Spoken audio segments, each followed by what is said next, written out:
My first book that I wrote, the Holy Spirit really helped me. It was such a blessing to have him on that journey with me to write the book. I was encouraged to write it.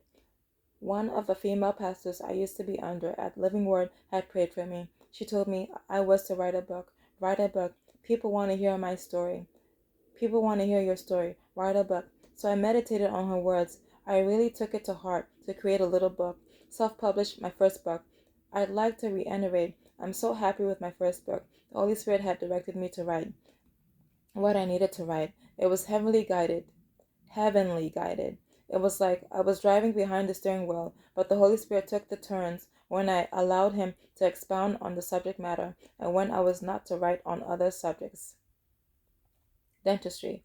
I remember when I was at my dental assistant job, I had very little training. At times, I saw the hand of the Holy Spirit guiding my fingers to handle the dental instruments in a way that needed to be handled. I assisted the dentists. They were from the Middle East. Many times, I was too timid to ask my bosses how to do things in the office, but God always showed up in many ways and trained me. Jesus, the suffering servant. As I meditate on my life, I remember times when Jesus confronted me in weakness. I would see an image of him on the cross, wounded for all the injuries, beatings, and mistreatments he suffered. It reminded me of the movie Passion of Christ and the character who plays Jesus. His face is unrecognizable. As I see the image of Jesus on the cross, I understand he can't go back to the cross to die for me again. He already did. During times like those, I'm told to be disciplined. Other times, I'm told to obey. God is faithful to bring about instruction when I have needed it the most. Chapter 10. Will you choose me?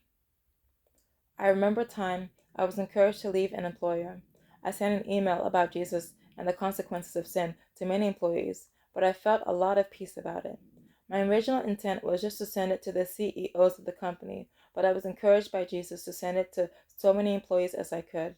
I was hesitant and I didn't want to do it out of fear. Jesus then began to tell me, if you don't do this, it will be an act of demonstrating that I didn't love him.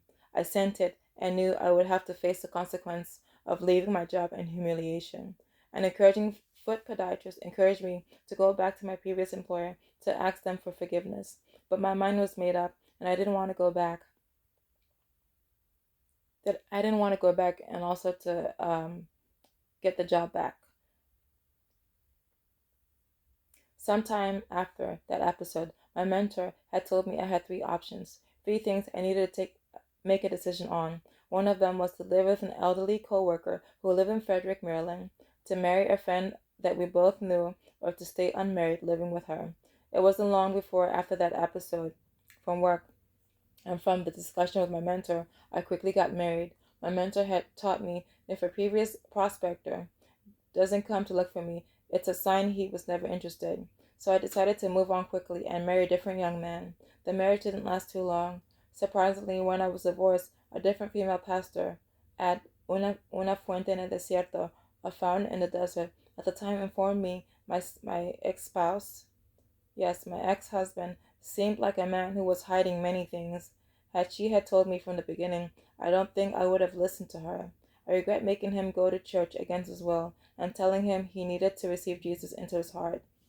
Flashback a decade ago, we went to a different church voluntarily, to a church vigil.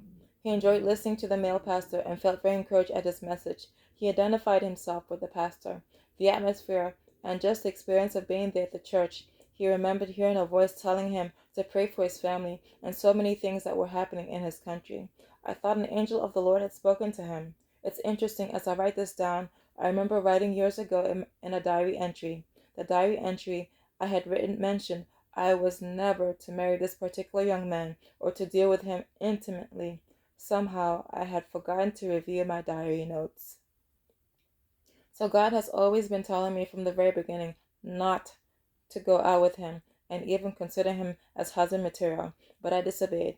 God is very good. He warns when there are storms and torrents, troubles and problems, and what I need to do to prevent them from coming and prevent the devastating impact it could leave on my life.